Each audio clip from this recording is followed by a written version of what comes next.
Time now for our Postville coach conversation with Kevin Johnson. Coach, 16-0 loss to Starmount last Friday night. What'd you take away from that ball game? Um, it's never a fun thing to lose at home, but it was a wet and sloppy game. The boys had a great time out there, and I thought we just played exceptional defense. Our goal was to hold them to under 150 yards. We did that. And just containing Bowen Munger was a big chore all night, and I think we did a pretty good job of that on Friday. And defensively, you gave up your fewest amount of yards, and you gave up your fewest amount of points in the 3 weeks thus far. What's the reason for the growth on the defensive side of the ball? I attribute it to our linebackers really coming up and putting the pressure on. Enzo Giacola, our senior linebacker, and Brandon Craigle, Fabian Salgado, Brian Garcia up front, just, getting in the backfield and making some big plays and, improved tackling. It's something we really worked on last week at practice. We knew Munger was going to be tough to bring down. It would take 2 or 3 of us, and that's, what we did Friday night. And with the different protocols in place in the preseason this year, did it take maybe 2 to 3 weeks to get used to that game speed and how to tackle within a game as compared to really the inability to simulate that in practice? Did it take this long to maybe get used to that? At this point, we should be pretty acclimated to football and be able to tackle. Those first couple of weeks when we were splitting kids up a lot and doing really small groups, it did slow us down. But I think at this point in the season, every team should be able to come up and tackle. And Brandon Craigle, you mentioned him, 7 tackles the other night, 3.5 tackles for a loss. He had that punt block for a score last week. What's the reason he's been stepping up as of late? Brandon is, put the work in the off season.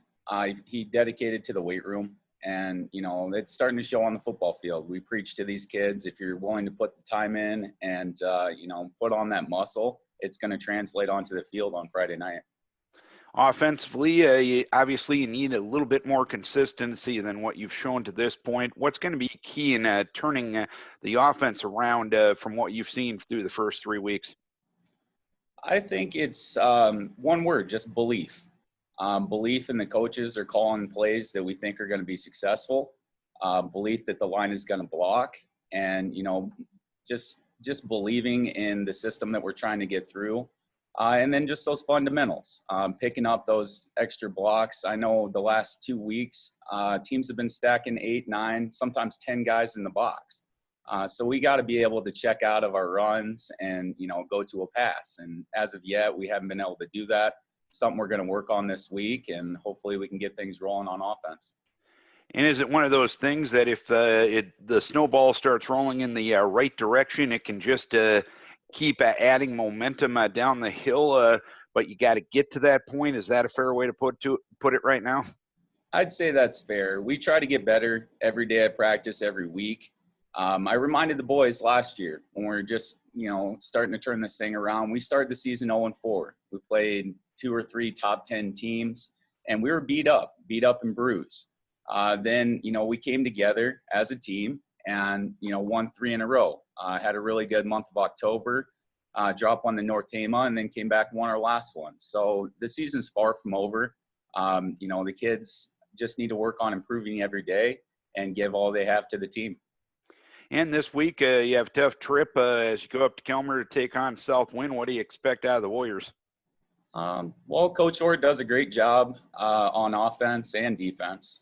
They have 3 amazing athletes on offense, quarterback, running back, and wing back. So they can attack you a lot of different ways. It gives us a lot to prepare for. But at the same time, we don't shy away from any competition, any challenge. We want to play these top teams in the district and kind of gauge where we're at and see if we can rise up to that level. And playing in the district that you are, you get plenty of those opportunities, don't you? Yeah, I thought this year, with St. Ansgar moving out, we kind of caught a break there, but then we get Wapsie in there, and 3 really good teams with MFL, Southwind, and Wapsie Valley. So, we got our work cut out for us the rest of the way, and we're up for the challenge. All right, Coach. Keep your kids healthy. We wish you best of luck come Friday night. All right. Thanks, Darren. Go Pirates. That's our Postville coach conversation with Kevin Johnson.